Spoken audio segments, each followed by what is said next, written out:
Revolting news. Third-party candidates are so woefully underrepresented in the media that we invited Sparrow, who has run for 7 times, has been a presidential candidate. He is a poet, a novelist, and lead flutophone player in the post-disco pop Foamola. I give you Sparrow. Yes, hello, hello. Thank you so much for being here and allowing me to enter your kitchens, wherever you watch television. So I'm running for president. Please don't vote for me, incidentally, no matter how much you're tempted. But I'm going to read from this document here. I met these Italian artists in the East Village. I gave a reading in the East Village at a place called the Bruce High Quality Foundation. After I came back from the reading, once I finished doing my reading and went back to my seat, these 3 swarthy individuals encountered me, and they asked me if they could put out a magazine of my work. They have this magazine in Milano. It's called A Il Topo, which I am told means "and the mouse." So they put out this, like, hundreds of copies of this strange magazine that summarizes to some extent my political program. So they called it Thoughts for a Political Platform 2016. I sent them my complete campaign journal. I keep a very close journal of my thoughts as I pursue the presidency. So here's the parts that they chose to publish. I will increase funding for MIME. You know MIME, those people on the street with the white faces? Right. I will increase funding for MIME and tap dancing once I am chief executive. And I'll help the other dying arts. Whittling, yodeling, auctioneering. Great. Oh, thank you. Good. Now that everyone knows junk food is bad for you, it's more popular than ever. Last night, in a dream, my sister asked me, "Are you going to the tofu-thon?" Tofu-thon. Apparently this is some kind of marathon involving tofu. I promise that once I am president, I will organize the first tofu-thon. Can't wait. Yeah, thanks. Yeah. This is a true story. I really did have that dream. Jesus often uses the strange term, the kingdom of heaven. What exactly did he mean? One thing is for certain, the modern equivalent would be the Republic of Heaven. Pretty much all countries are republics now, not monarchies. If Jesus were around now, he would use the metaphor we are familiar with, not an ancient one. I say to ye, the Republic of Heaven is at hand, and I hope to be president of the Republic of Heaven. Yeah. We live individually, but sleep collectively.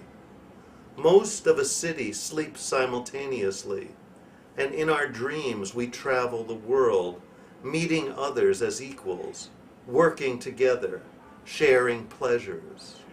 Sleep is the oldest form of socialism. Let the other candidates run for the waking presidency. My goal is to govern the world while everyone is sleeping, to rule the nation of dreams. We make New Year's resolutions at the beginning of the year. Why not Memorial Day resolutions for summer? My Memorial Day resolution is to spend more time in the backyard gazing at fireflies.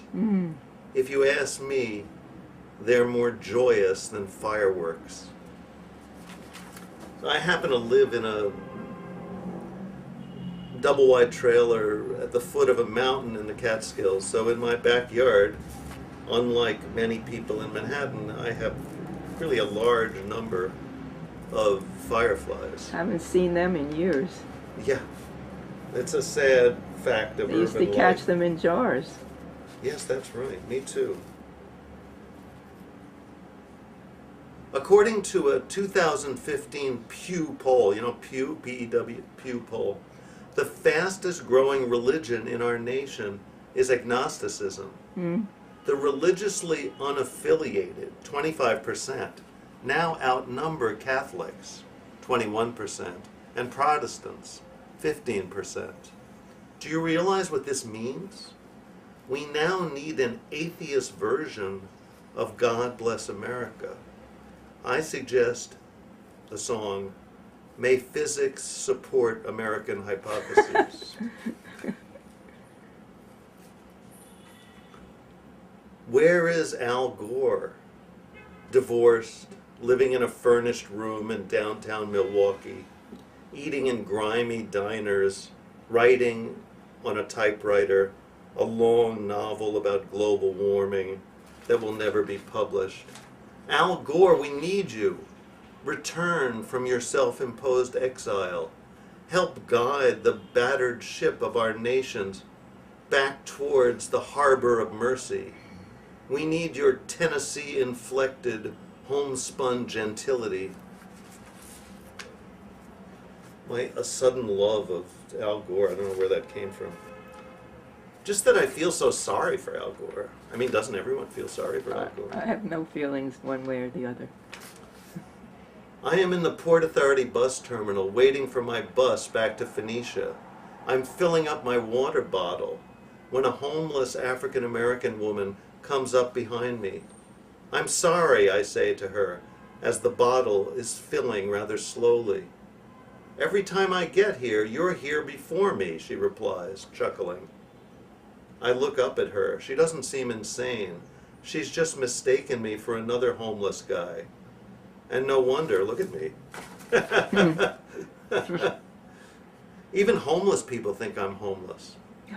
I finish filling my bottle and she steps up to the fountain. She has a plastic bag full of slightly brown grapes, which she unloads onto the fountain to wash. You've got grapes, I observe. Yeah, I eat healthy, she replies. Not only do you eat healthy, you wash your grapes, I observe. She nods. What a surprising snapshot of homeless life. There are people living on the street who search out nourishing food, then diligently bathe it. How heroic is the human soul. And here's a political slogan. When I make mistakes, I get results. Yeah.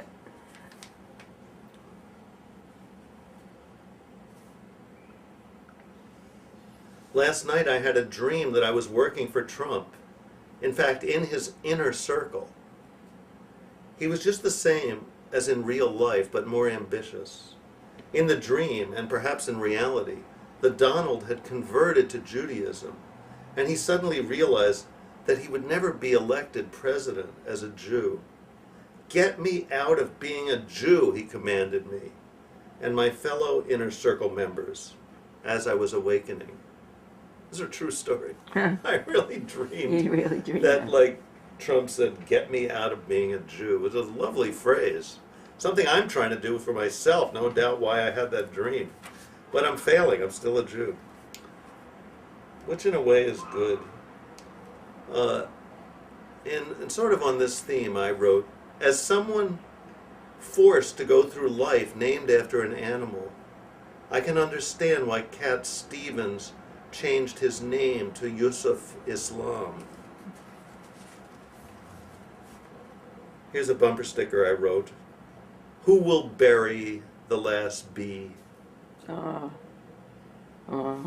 People say he's richer than God, but no one ever says he's richer than Jesus. Yeah. Because everyone is richer than Jesus. At his death, Jesus' wealth consisted of one robe. I took a shit today that resembles a decomposing dollar sign. Clearly this means the capitalist system is about to crumble. Having a dog or cat gives you a license to talk all day. Those of us without pets bear the stigma of talking to ourselves. An action, we can call something un-American. An action can be un-American, but it's not true for the states. You can't say something is un-Marylander or un-Iowan. You can't really even say that's un-New York. It's only un-American.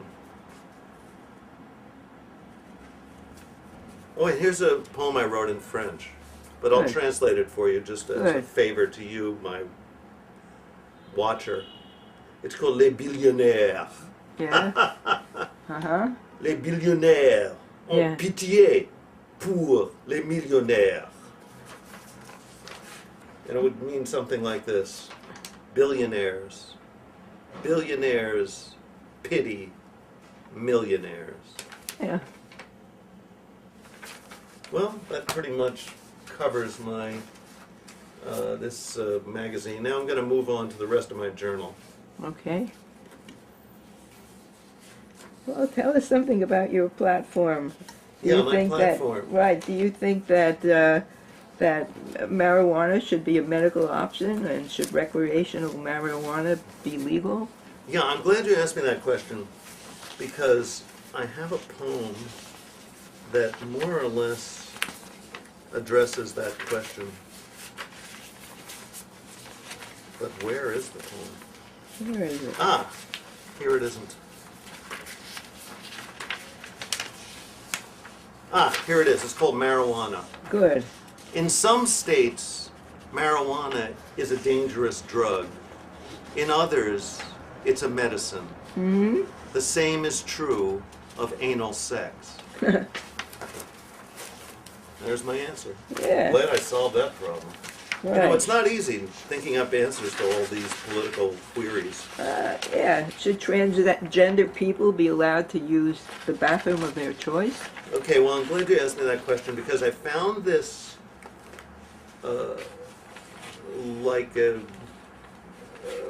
lotto card. You know, Yeah. this is like some kind of card where you try Yeah. to win money. You scratch it off and you Right. win money. I found it on my way here. Right. It's called Set for Life. Uh-huh. And the top line of numbers here is 26, 13, 5, 1, 2, and 8. So I transcribe those as letters. Yeah. So they are ZMEABH. I would pronounce that Zmeeb. It really is, like, it would be aspirant H at the end, be like Zmeeb. So what does that mean? I don't know what it means, but it's a good answer to a political question. I just feel Okay. like I may be the only political person running for office, but please don't vote for me, who has the courage to just say Zmeeb when asked a question. All right. It's a good answer as any. Thank you. All right. Yeah, I'm going to continue with my... Yeah, I can see your eyes Hard-working- better if you tilt your hat back a little bit. Oh, yeah. Yeah, no problem. good. How's that? Now, Good? yeah, now we can see your eyes. Ah, yes, that explains. Okay. Yeah, this is...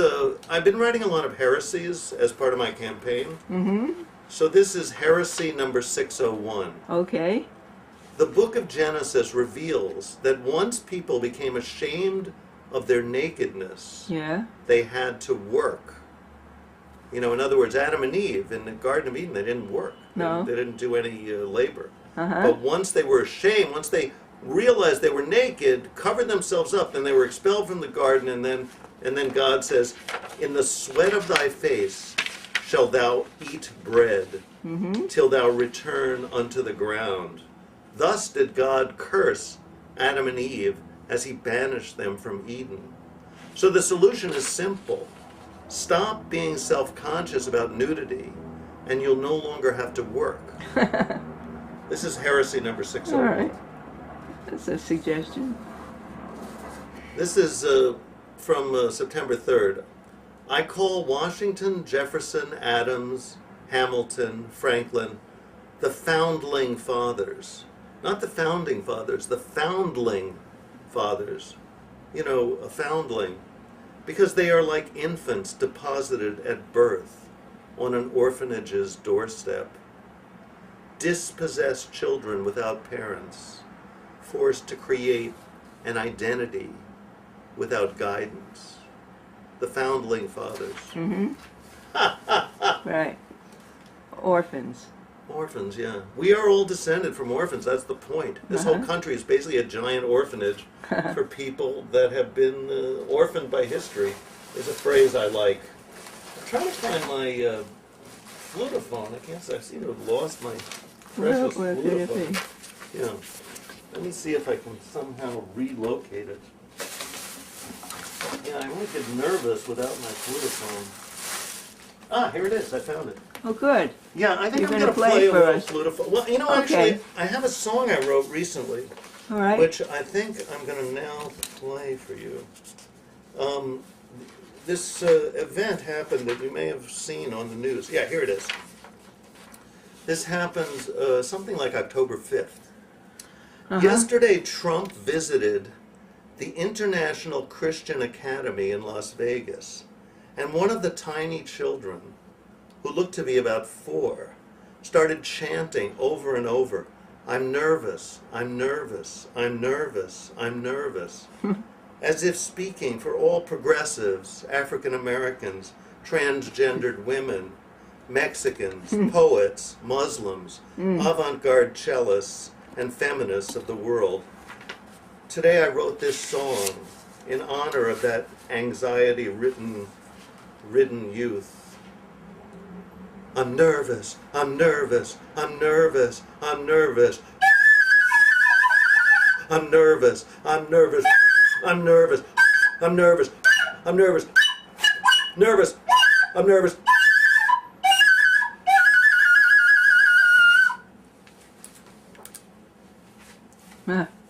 This is a recent poem. It's called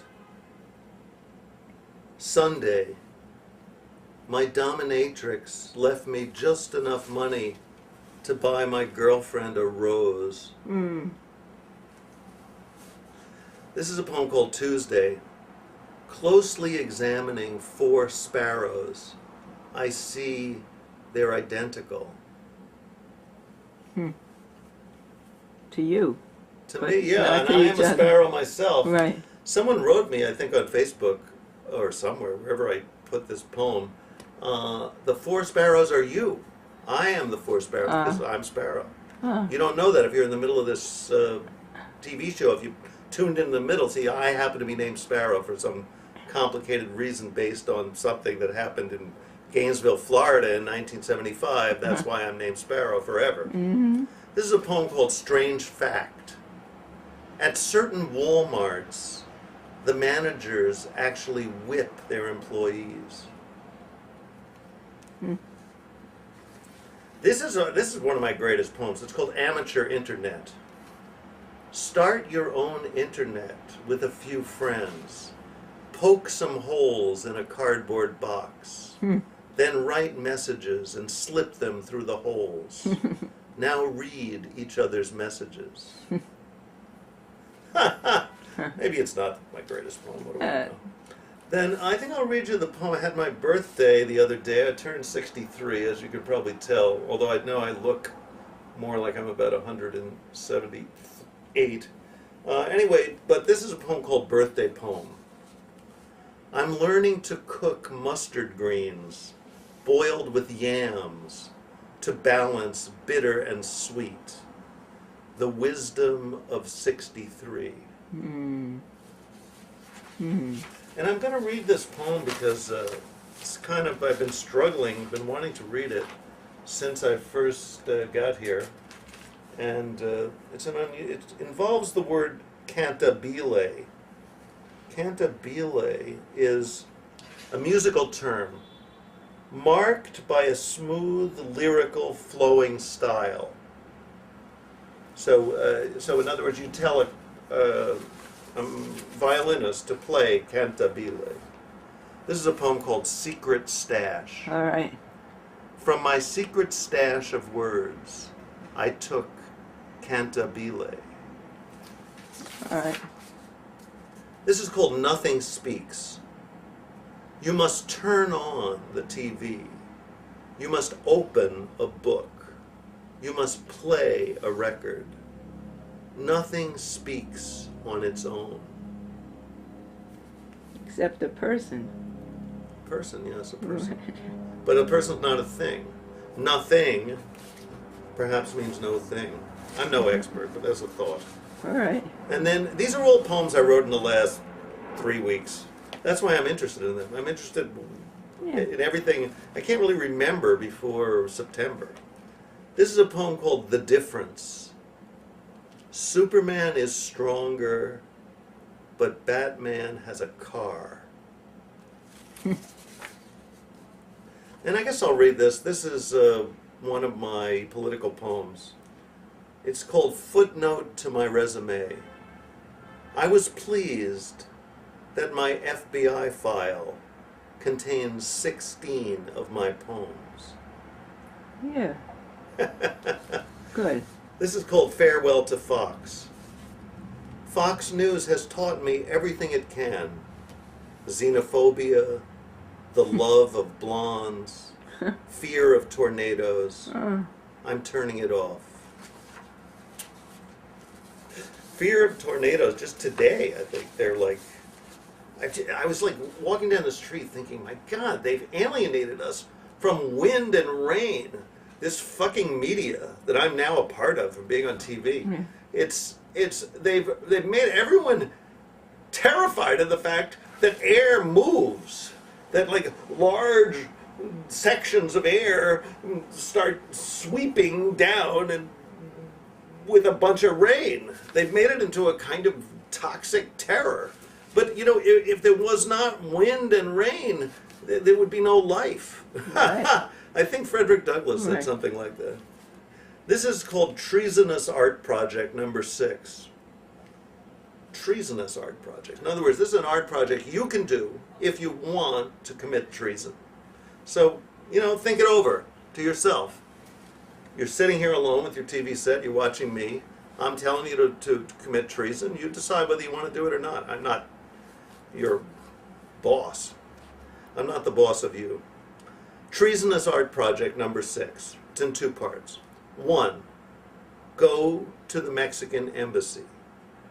2, salute their flag.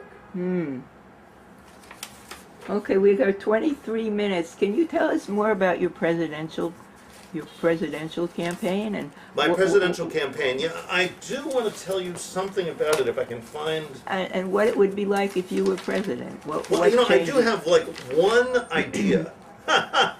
Yeah. Since Bernie is running as a socialist, I must find a new niche in my presidential ecosystem. Normally I run as a socialist. See, this is my 7th campaign. I think I haven't told you that. Yeah, you did. We did say it was your 7th. Okay, that's a good point. I'm sorry, but I didn't tell it to you. You told it to me. Right. Anyway, the point is this. Yes. So normally I run as a socialist. Let me just play the flutophone just for a second. Okay. Okay, I run normally as a socialist, but now I had to have a new idea. So here it is. That's why I have invented celebrationism. That's interesting. Here's how it works. Each American has a limit of $50 million. Anyone richer than that must give a party each month costing $1 million. The celebration may be intimate and lavish. That's a good idea. Or huge and festive. In either case, the guest list cannot be exclusive. Everyone must be invited, even hobos and welfare queens.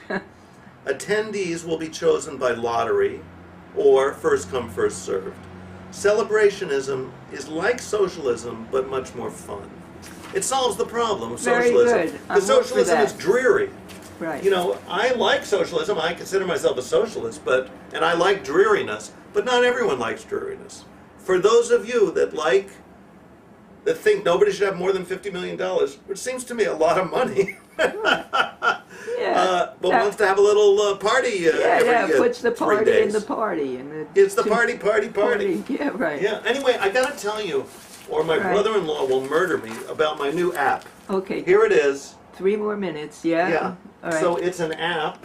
The beauty of this app is that it's on iTunes. Yeah. Yeah. Or you can just go to it. iTunes and look for Fake Wisdom. Fake, F-A-K-E, Wisdom. And you might want to look for Sparrow, too. So you got to pay money. You got to pay $3.99 forever. I think for $3.99 you get it forever. And you get 1 a day of these fake wisdom quotations that I've invented that are in my new book, How to Survive the Coming Collapse of Civilization and Other Helpful Hints. The Operating System Press. Very good. Okay, it's just called the Operating System. Anyway, so what I want to do is give you some sample of the fake wisdom.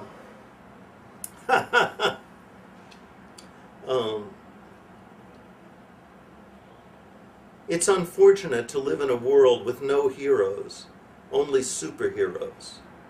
Malcolm McLaren. Once you're on welfare, anything is possible. Candy Darling. Every utopia abolishes fashion. Malcolm Gladwell.